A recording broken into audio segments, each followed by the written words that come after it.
감사합니다. 우리 지난번에 말씀을 나눴던 거를 잠깐 기억을 해보면 이제 그 사무엘상 9장에서 사울 아버지가 나귀를 잃어버린 바람에 그를 찾아 나서게 됐죠. 근데 그 나귀를 못 찾았어요. 그걸 못 찾게 되니까 이거를 찾기 위해서 이걸 좀 찾게 해달라고 우연히 이제 사무엘에게 찾아가게 됩니다. 그래서 이제 사울이 이렇게 사무엘을 처음으로 만나게 됐다. 우리 말씀을 나눴고요. 그리고 또 저와 여러분들이 같이 말씀을 나누지는 않았지만 사무엘상 10장을 보면 맨 앞에 부분에서 드디어 이제 사무엘이 사울에게 기름을 붓습니다. 그리고 왕으로 세웁니다.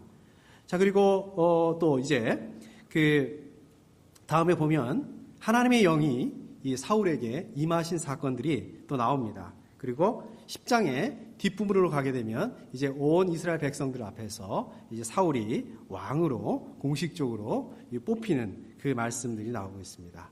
그리고 이제 그 말씀이 끝나고 11장으로 연결되는 말씀입니다. 사실 저희가 그 시간 관계상 6절 말씀 한 절만 이렇게 읽었지만 오늘 말씀은 11장 앞부분부터 1절 부분부터 이렇게 함께 봐야 되는 그 말씀입니다. 오늘 말씀은 굉장히 잘 아시고 아주 또 익숙한 말씀입니다. 그런데 또 어떻게 보면 좀 이해하기가 좀 힘든, 좀 어려운 그런 부분들도 또 있는 그 말씀이기도 합니다. 자, 그래서 오늘 1절 말씀을 보게 되면 이렇게 시작하고 있습니다. 암몬 사람 나하스가 올라와서 길르앗의 야베스를 포위하였다. 이렇게 말씀하고 있습니다. 여기 보면 암몬 사람 나하스 이렇게 이 말씀이 나오는데 이거는 그 암몬이라는 나라의 왕 나하스 이렇게 이 말씀인 것입니다. 암몬이라는 나라는 많이 들어보셨죠? 많이 들어보셨는데 이 암몬이 어디 있더라? 어디 있냐고 이렇게 물어보면 어디 있더라? 이렇게 좀 대답하기가 쉽지가 않습니다. 늘 이게 헷갈려요. 암몬 또 뭐 비슷한 이름 많지 않습니까? 모압도 있고 또 막 헷갈립니다. 그래서 우리가 좀 잠깐 이스라엘의 지도를 생각을 해보면 이스라엘의 북쪽에 갈릴리 호수가 있죠? 그리고 남쪽에 보면 이제 사해라는 큰 호수가 있습니다. 그리고 이 갈릴리 호수하고 사해를 이렇게 선처럼 지도를 보면 이렇게 선처럼 연결하고 있는 게 그게 이제 요단강입니다. 근데 이스라엘의 대부분의 사람들은 요단강 서쪽에 살아고 있었죠. 그리고 우리가 성경에 많이 나오고 잘 알고 있는 그 도시들도 보면 대부분 요단강 서쪽에 있습니다. 예를 들자면 어떤 도시가 있을까요? 뭐 예루살렘이라든지 베들레헴이라든지 여리고라든지 늘 우리가 성경에서 보는 그 도시들도 보게 되면 거의 다 뭐 요단강 서쪽에 있습니다. 그런데 요단강 동쪽에 거기서 살던 사람들도 있었습니다. 거기서 자리를 잡고 살았던 그 지파들이 있었죠. 어느 지파가 있습니까? 3개의 지파인데. 예, 이것도 역시 우리가 그 이스라엘의 지도를 생각해서 요단강 동쪽에 이렇게 북쪽에서 보게 되면 북쪽에서부터 아래로 이렇게 내려오면서 살펴보게 되면 제가 맨 위에 있는 지파가 므낫세 반 지파입니다. 므낫세 반 지파 하니까 어떤 그 지파 이름이 므낫세 반인가 이렇게 생각하실 수는 있는데 그게 아니고요. 므낫세 절반, 그러니까 므낫세의 절반쯤 되는 사람들은 요단강 서쪽에서 살고 있었고요. 그 다음에 나머지 절반은 요단강 동쪽에서 살고 있어서 므낫세 반지파라고 이렇게 얘기를 합니다. 그래서 므낫세 반지파가 제일 위쪽에 살았고 그 아래 갓지파 사람들이 살았고요. 맨 아래에 르우벤 지파 사람들이 살고 있었습니다. 그리고 이제 이 지파들 동쪽에 오른쪽에 보게 되면은 이제 이방 나라들이 쭉 이렇게 있었습니다. 북쪽부터 남쪽까지 이렇게 쭉 이렇게 마치 이스라엘을 이렇게 감싸고 있는 것처럼 포위하고 있는 것처럼 이렇게 있습니다. 우리 성경에도 많이 나오고 유명한 나라입니다. 이것도 역시 이렇게 북쪽에서부터 남쪽으로 이렇게 보면 제일 위에 있는 나라가 어떤 나라입니까? 시리아입니다. 네, 우리 옛날 번역으로 아람이라고 얘기하기도 하는 나라 시리아죠. 그 다음에 그 아래에 있는 나라가 뭡니까? 예, 오늘 말씀에 나온 암몬이라는 나라입니다. 그리고 그 암몬 밑에가 이제 모압. 모압은 어디의 고향이죠?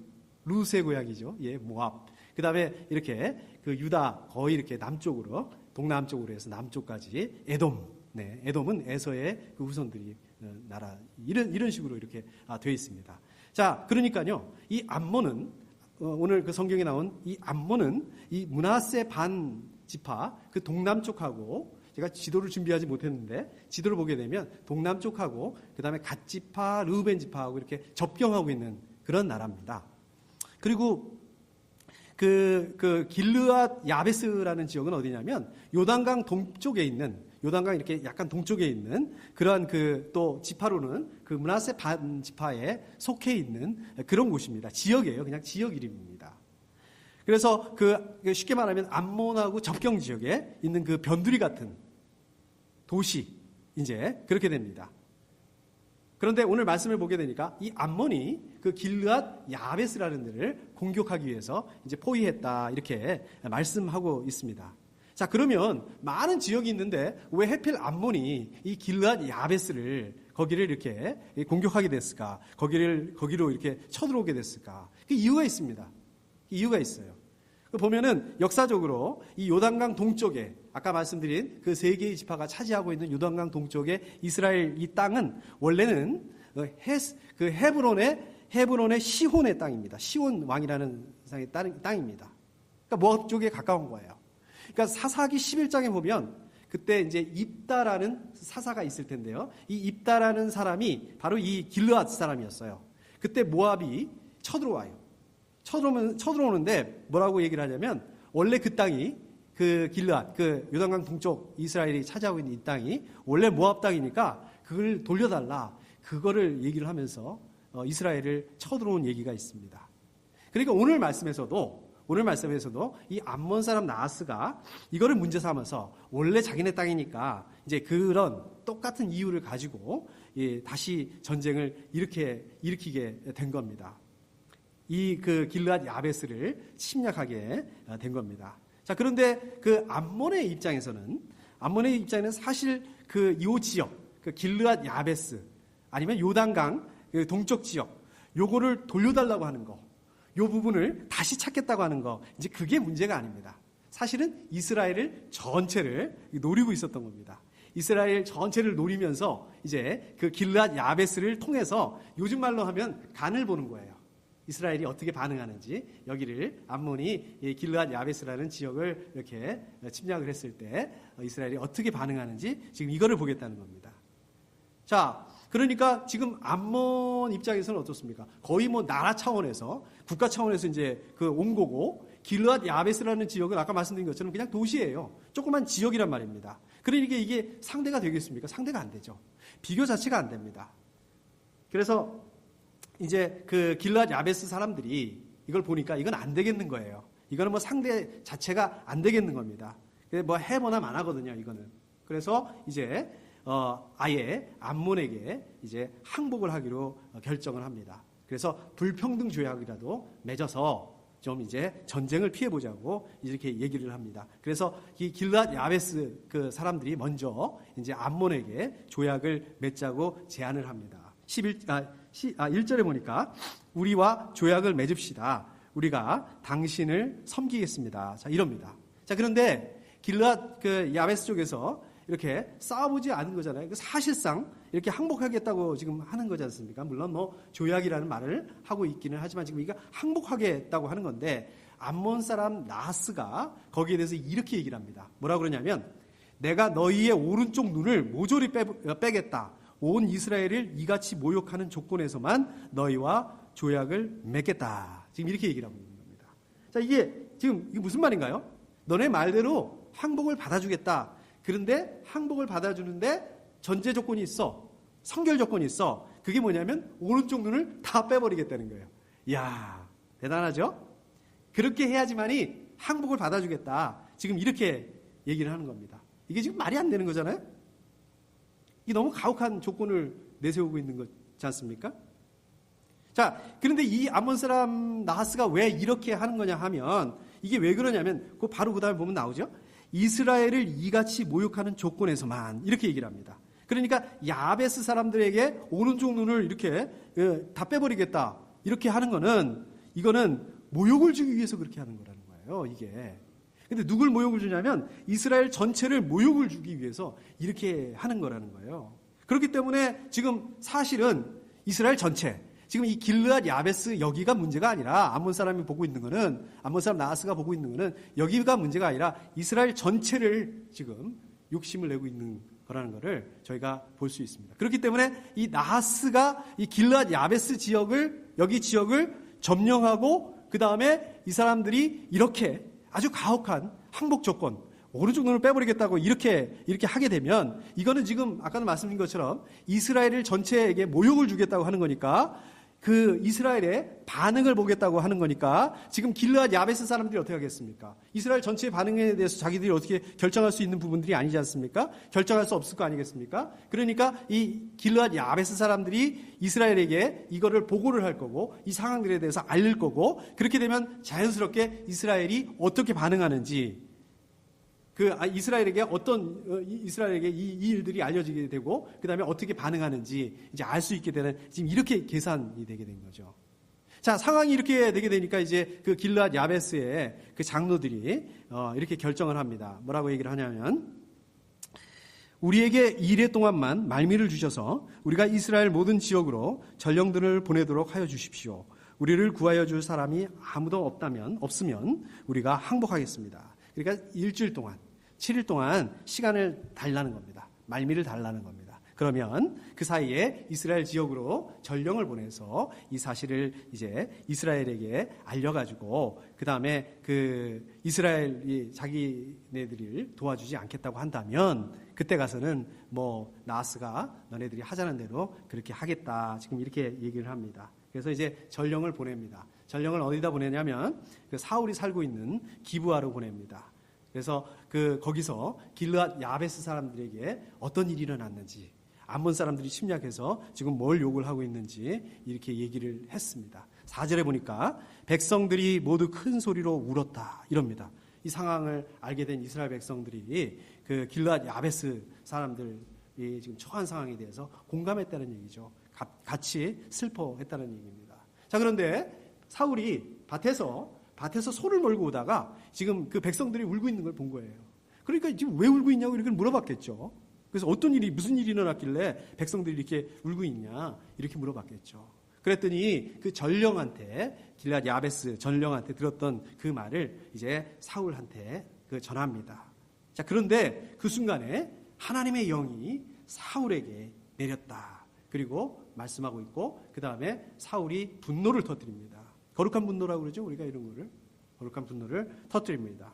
그래서 어떻게 했습니까? 사울이 자기가 몰고 오던 그 소, 쟁기 맨 그 소를 잡아요. 거기서 잡았다는 게 붙잡았다는 게 아니라 죽여서 잘라서 그거를 이스라엘 지역으로 보냅니다. 그 다음 뭐라고 그러냐면 누구든지 사울과 사무엘을 따라 나서지 않으면 이럽니다. 누구든지 사울 자신과 사무엘과 함께 암몬과 전쟁을 하는 것에 대해서 암몬과 싸우는 것에 대해서 동의하지 않는다면 동참하지 않는다면 그 이스라엘의 공동체로서 단결하지 않는다면 지금 이렇게 되는 거죠. 지금 이거를 얘기하고 있는 거죠.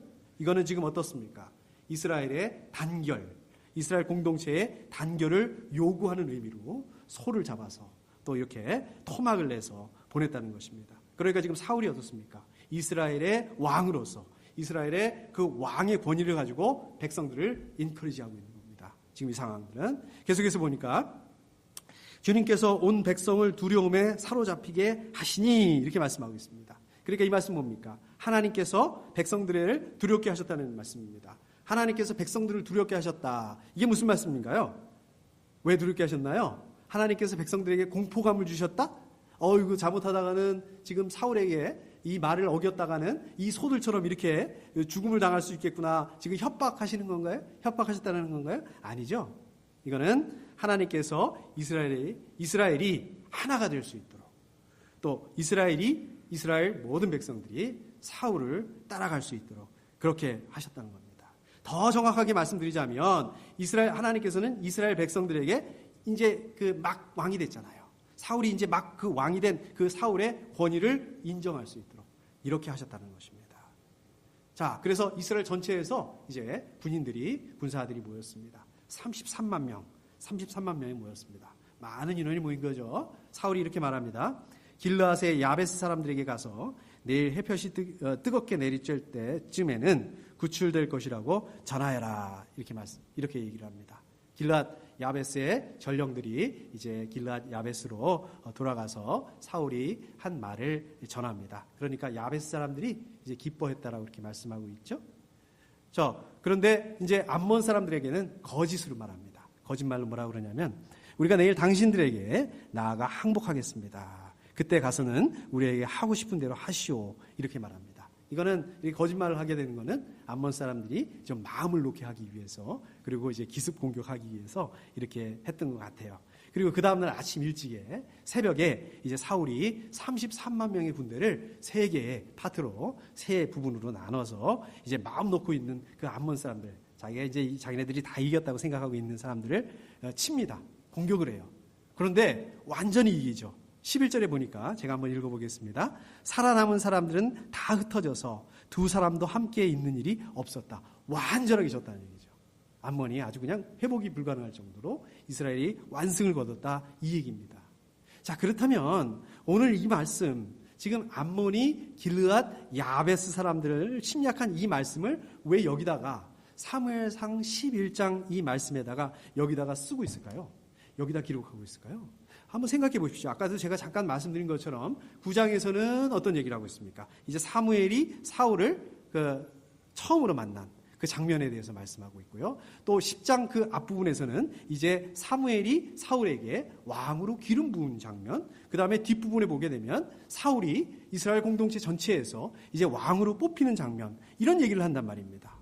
왕이 되는 그 얘기를 하고 있다가 지금 여기서 보게 되면 그 사울이 큰 그림에서 보게 되면 사울이 지금 왕이 되는 그런 과정들을 설명하고 있다가 갑자기 지금 보면 이거 지금 문맥이 안 맞는 암몬이 길르앗 야베스를 침략했던 그 말씀이 왜 나와야 되냐는 얘기예요.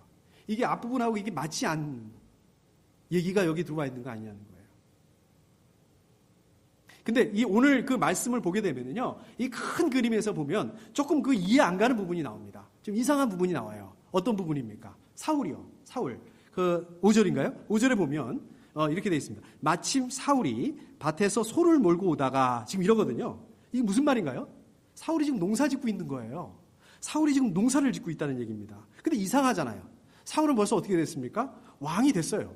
이스라엘이 왕이 됐습니다. 그것도 뭐 그냥 누가 이렇게 시켜서 왕이 된 게 아니라 하나님이 콕 집어서 저 젊은이야, 저 친구가 왕이 될 거야, 지금 이렇게 해서 왕이 된 거거든요.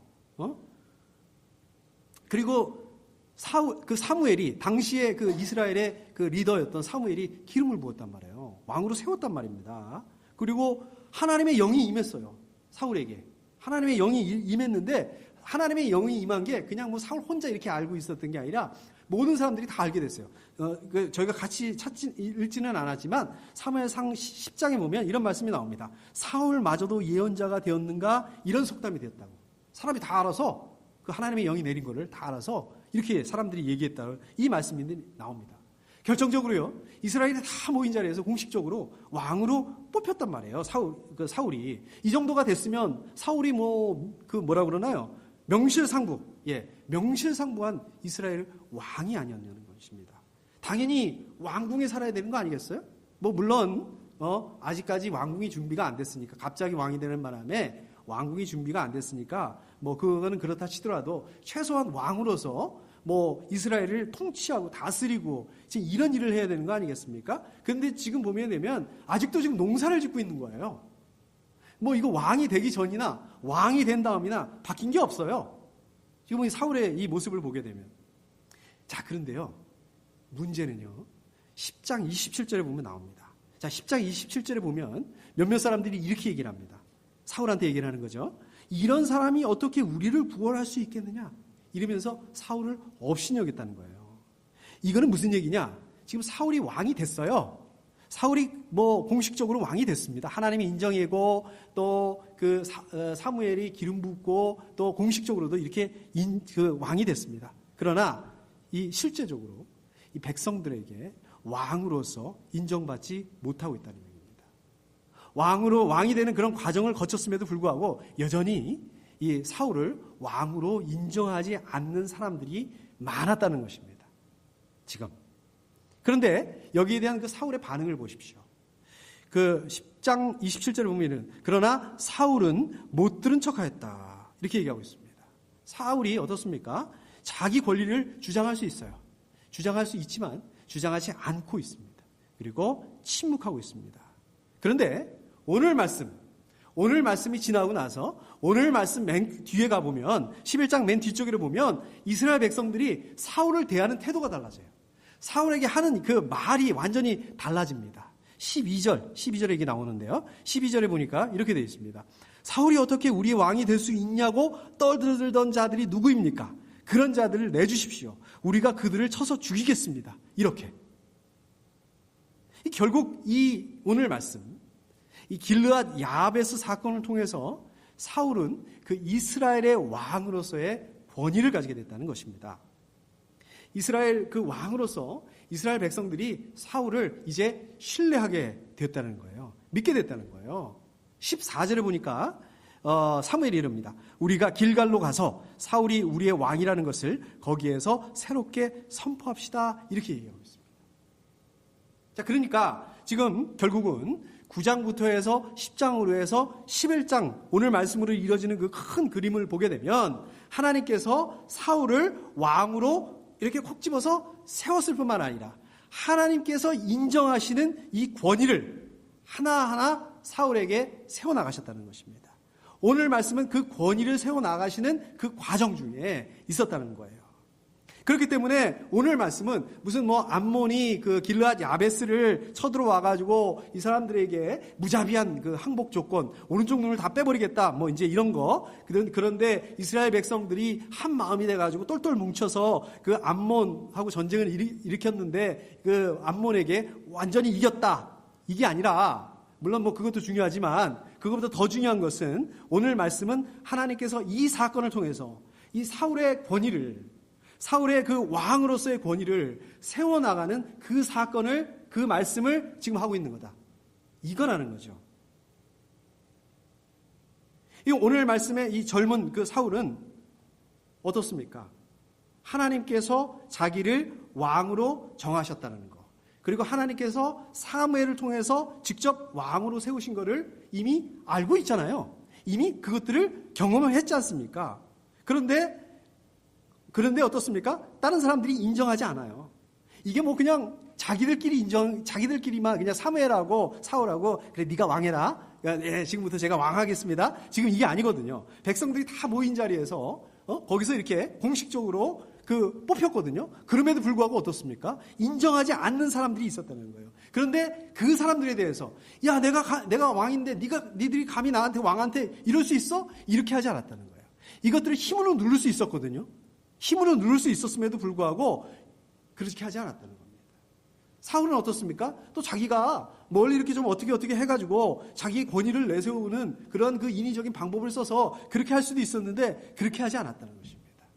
사울을 보게 되면 오히려 그 왕이 되기 전에 자기의 자리를 묵묵히 지켰다는 것입니다. 그러나 문제는 하나님께서 이런 사울을 그대로 내버려 두시지 않으셨습니다. 저와 여러분들이 같이 읽었던 6절 말씀에 보면 사울에게 하나님의 영이 세차게 내리니 사울이 자기 자신이 그 권위를 찾아먹으려고 이렇게 자기의 그 권위를 세워가려고 이러는 것이 아니라 하나님께서 권위를 세워주신 것입니다. 그렇게 진정한 권위는 하나님으로부터 오는 것이라는 것입니다. 여러분들은 무슨 권위가 필요할까요?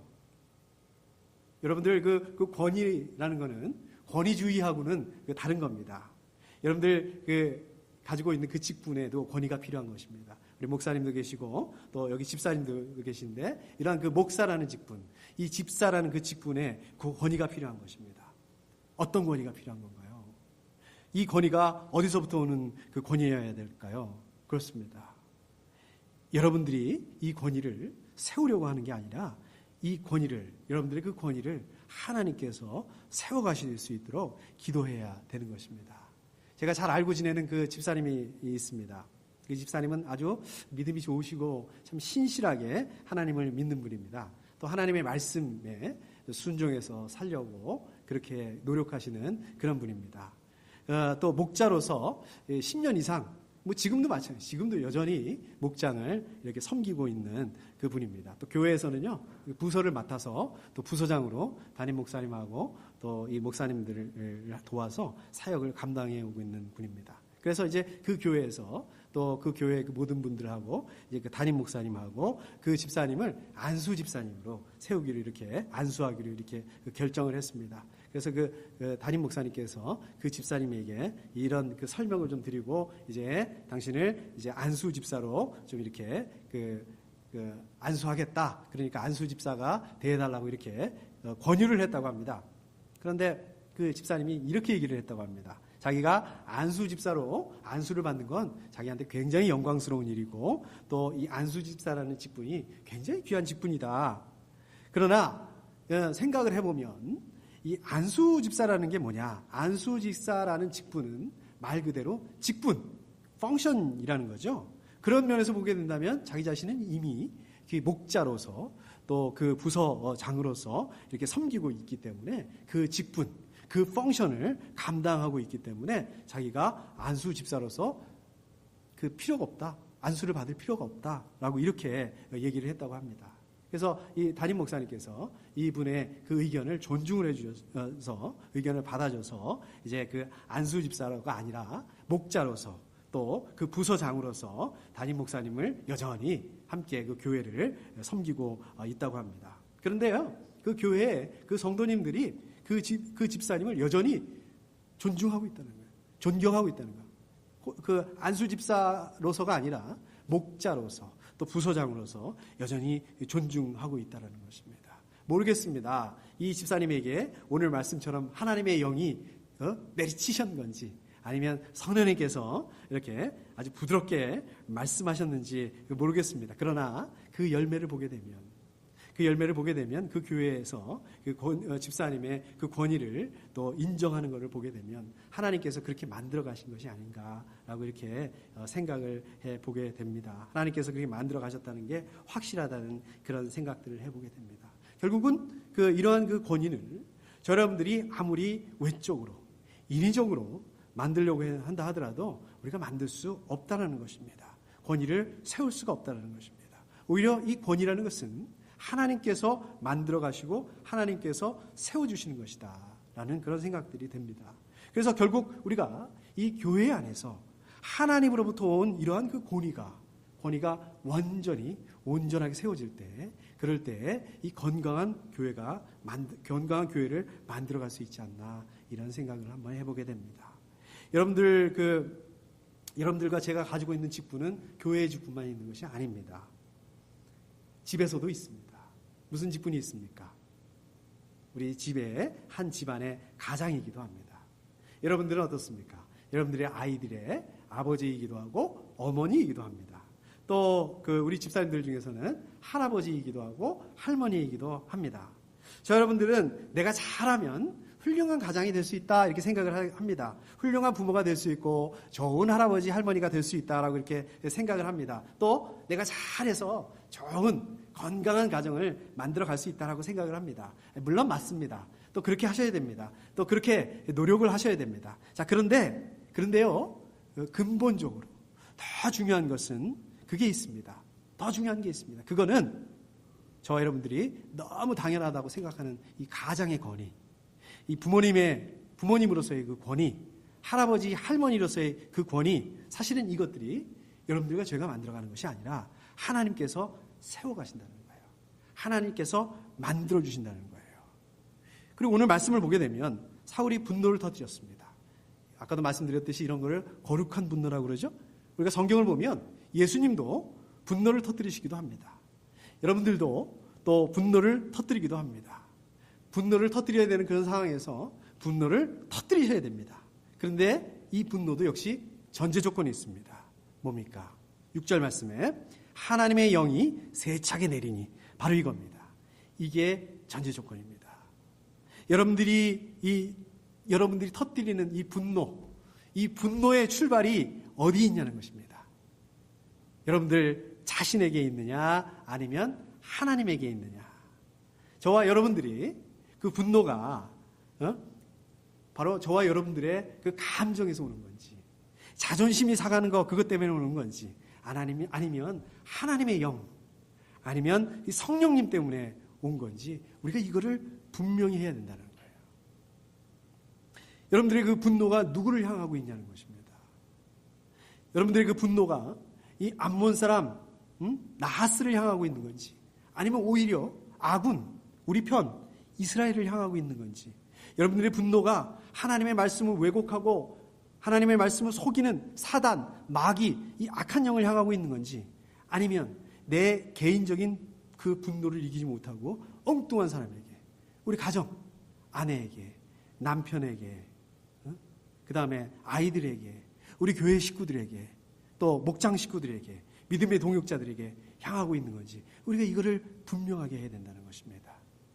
오늘 말씀을 통해서 보게 되면 마치 하나님께서 사울을 혹 집어서 이제 왕으로 세우고 또 기름을 부으시고 하나님의 영을 주시고 공식적으로도 왕으로 세우시고 그렇습니다. 그럼에도 불구하고 계속해서 그 왕의 권위를 어떻게 하십니까? 만들어 가셨어요. 이렇게 만들어 가신다는 거예요. 하나님께서는. 마찬가지로요. 하나님께서는 예수 그리스도의 그 십자가를 통해서 이제 우리를 구원하셨습니다. 이제 우리를 하나님의 자녀로 삼으셨습니다. 그런데 지금도 사단 마귀는 어떻습니까? 저 여러분들에게 참소를 한단 말이에요. 에이, 네가 무슨 하나님의 자녀야. 에이, 그냥 뭐 하던 대로 하세요. 그냥 살던 대로 사세요. 우리가 거기에는 대꾸할 필요가 없습니다. 반응을 보일 필요가 없습니다. 거기다 대고 화를 낼 필요가 없습니다. 그러나 하나님의 영이 세차게 내리니 성령께서 말씀하실 때 여러분들 반응해야 됩니다. 거룩한 분노를 터뜨릴 수 있어야 됩니다. 이게 왜 그런지 아세요? 바로 이거를 통해서 여러분들을 하나님께서는 성숙한 하나님의 자녀로 만들어 가신다는 겁니다. 바로 이런 것들을 통해서 하나님께서는 여러분들을 건강한 영적인 리더로 만들어 가신다는 것입니다. 여러분들이 그 하나님 아버지의 마음을 가지고 진정으로 섬기는 목사로, 목자로, 또 집사로 이렇게 만들어 가신다는 것입니다. 여러분들 예수 그리스도의 그 십자가에 구원 받으신 거로 그걸로 만족하시겠습니까? 그럴 수 없습니다. 왜 그런지 아십니까? 하나님께서 여러분들을 성숙한 가장으로 하나님의 말씀에 그 겸손하게 순종하는 그 부모로, 또 부모님으로, 신앙, 믿음의 롤 모델이 되는 할아버지, 할머니로, 또 여러분들의 그 가족에 있어서 여러분들을 그 바로 그 믿음의 그 조상으로 만들어 가시는 그 과정 중에 있기 때문에 여러분들은 구원받은 걸로 만족해서는 안 된다는 것입니다. 이걸 믿으셔야 됩니다. 이번 한 주간도 또 이 믿음을 붙잡고 승리하실 수 있기를 축복합니다. 우리 함께 기도하겠습니다.